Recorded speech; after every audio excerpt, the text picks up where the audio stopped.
24 नवंबर को दक्षिण अफ्रीका में पहला केस सामने आने के बाद से अब तक 15 से ज्यादा देशों ने ट्रैवल बैन लगाया है। लेकिन फिर भी 30 देशों में ओमिक्रॉन वेरिएंट के केस रिपोर्ट हो चुके हैं, जिसमें अब अमेरिका भी शामिल है। लेकिन अभी तक किसी को ये नहीं मालूम कि मौजूदा वैक्सीन ओमिक्रॉन पर प्रभावी होंगी भी या नहीं। The emergence of the Omicron variant has understandably captured global attention. At least 23 countries from 5 of 6 WHO regions have now reported cases of Omicron, and we expect that number to grow.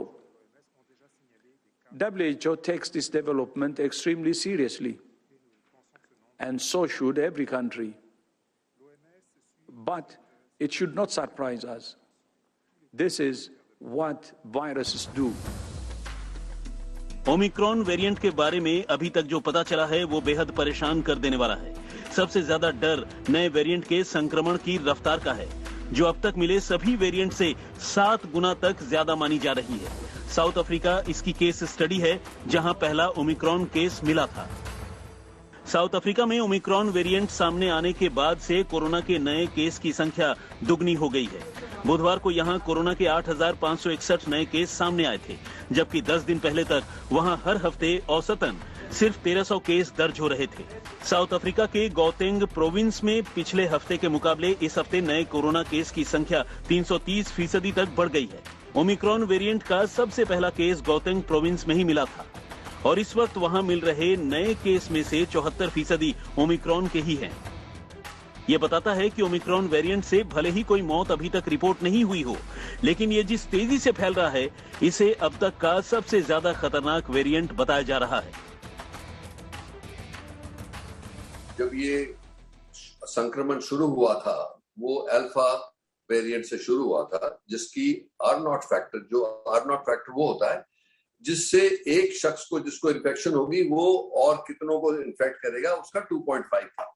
अब ये जो नया variant आया है जिसको south Africa में identify किया गया है, इसके अंदर जो म्यूटेशंस हुए हैं, ये म्यूटेशंस हैं 50 से ज्यादा म्यूटेशंस उस वायरस में पाएगा और उनमें 30 जो है वो स्पाइक प्रोटीन पे पाए गए।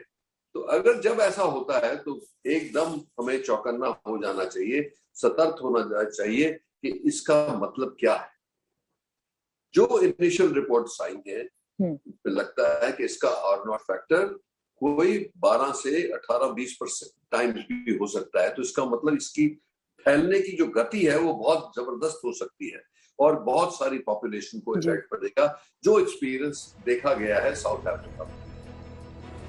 ओमिक्रॉन वेरिएंट पर मौजूदा वैक्सीन्स को लेकर जो चिंता जताई जा रही थी, वो भी सच होती दिखाई दे रही है। अमेरिका में ओमिक्रॉन संक्रमित व्यक्ति को वैक्सीन की दोनों डोज लग चुकी थी। इजरायल में ओमिक्रॉन के दोनों केस में संक्रमित लोगों को वैक्सीन की 3 डोज लग चुके थे। बोत्सवाना में ओमिक्रॉन के 4 मामलों में पूरी तरह से वैक्सीनेटेड लोगों को संक्रमण हुआ है, जिससे ये आशंका बहुत ज्यादा बढ़ जाती है कि ओमिक्रॉन में मौजूदा वैक्सीन से बनी एंटीबॉडी को चकमा देने की क्षमता है। वैक्सीन कंपनियां भी ओमिक्रॉन की ताकत को पहचानने में जुटी हैं। I don't know for sure how long the third dose, the booster dose, will last. I am very confident that would last at least 12 months, but I don't know that. If we have to make a guess, based on everything I have seen so far, I would say that likely will be needed annual revaccinations to maintain very robust and very, very high level of protection.